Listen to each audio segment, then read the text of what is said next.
Tu sais qu'il y a plusieurs manières pour mesurer et déterminer les seuils physiologiques, mais comment peut-on faire pour déterminer le haut de la zone 5 sur le rameur? Dans cette vidéo, je vais t'expliquer ce qui se passe en dessus de la zone 5, comment trouver la limite haute de ta zone 5 sur le rameur, et reste bien jusqu'à la fin de la vidéo où je partagerai avec toi une méthode simple et gratuite pour déterminer ton profil individuel sur le rameur comme les pros et en quelques minutes seulement. Mais avant ça, parlons de la zone 5 et voyons exactement qu'est-ce qu'elle veut dire. La zone 5, peu importe le modèle de zone que tu utilises, va représenter les entraînements de haute intensité.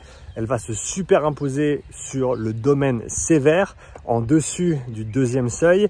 Et la raison pour laquelle on appelle ça la zone 5, c'est simplement que si on compte depuis le bas, on a la zone 1, 2, 3, 4 au niveau du seuil, 5 en dessus du seuil numéro 2. Une chose qui est particulière avec cette zone 5, c'est que c'est dans cette zone que tu vas exprimer ce qu'on appelle ta VO2 max. J'ai déjà fait plusieurs vidéos sur la chaîne sur le sujet de la VO2 max, mais pour faire simple, c'est la quantité d'oxygène maximale que ton corps peut absorber, transporter et utiliser sur un effort donné. Donc si tu fais un test de VO2 max, on va te pousser dans la zone 5 parce que c'est là que tu vas aller l'exprimer. Au même titre que si tu veux améliorer ta VO2 max, eh ben c'est dans cette zone 5 ou cette zone qu'on appelle souvent même VO2 max qu'on va venir travailler afin d'améliorer ta capacité d'utilisation de l'oxygène. On peut bien entendu améliorer ses performances et sa VO2 max à haute intensité en faisant des entraînements de basse et de moyenne intensité.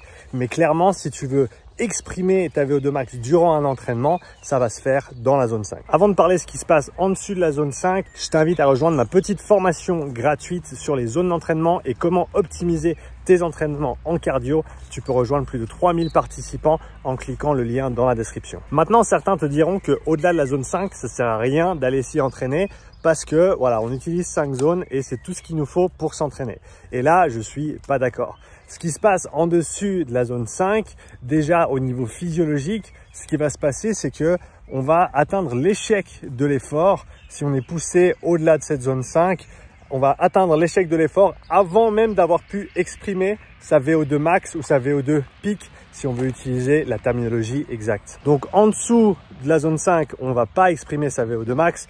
Dans la zone 5, on exprime sa VO2 max. Au-delà de la zone 5, on ne va plus exprimer sa VO2 max parce que les paramètres de fatigue périphérique au niveau par exemple des jambes vont nous limiter avant même qu'on arrive à VO2 max. Et c'est aussi au-delà de la zone 5 qu'on va venir faire du travail de vitesse, du travail de tolérance lactique ou du travail de coordination neuromusculaire selon la discipline sportive dans laquelle on se trouve. Mais quoi qu'il arrive, s'entraîner au-delà de la zone 5, c'est important également. Et comme je te l'ai dit avant, on peut déterminer la transition zone 5, zone 6 ou zone 5 et au-delà avec des mesures de VO2, de consommation d'oxygène, mais c'est plutôt compliqué. Il faut aller dans un labo, faire plusieurs séances d'entraînement, donc c'est pas extrêmement pratique. Mais il y a une manière extrêmement simple de déterminer cette transition entre le haut de la zone 5 et la zone 6, là où tu vas avoir encore un effet positif sur ta VO2 max et les intensités au-delà qui vont éliciter d'autres adaptations physiologiques. On sait empiriquement et grâce aux études scientifiques que cette transition au-delà de la zone 5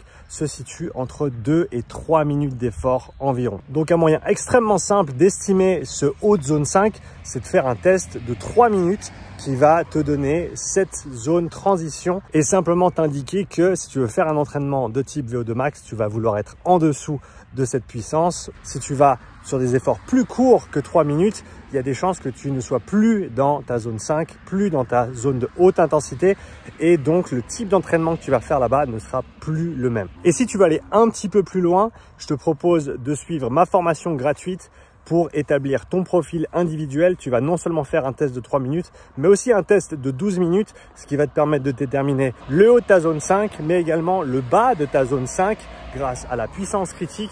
Et avec ça, individualiser tes entraînements, optimiser ta distribution d'intensité et au final progresser sur le rameur. Si tu souhaites rejoindre cette formation gratuite, je t'invite à regarder cette vidéo pour comprendre tous les détails et ce qui t'attend et tu peux ensuite cliquer le lien dans la description pour rejoindre cette formation gratuite.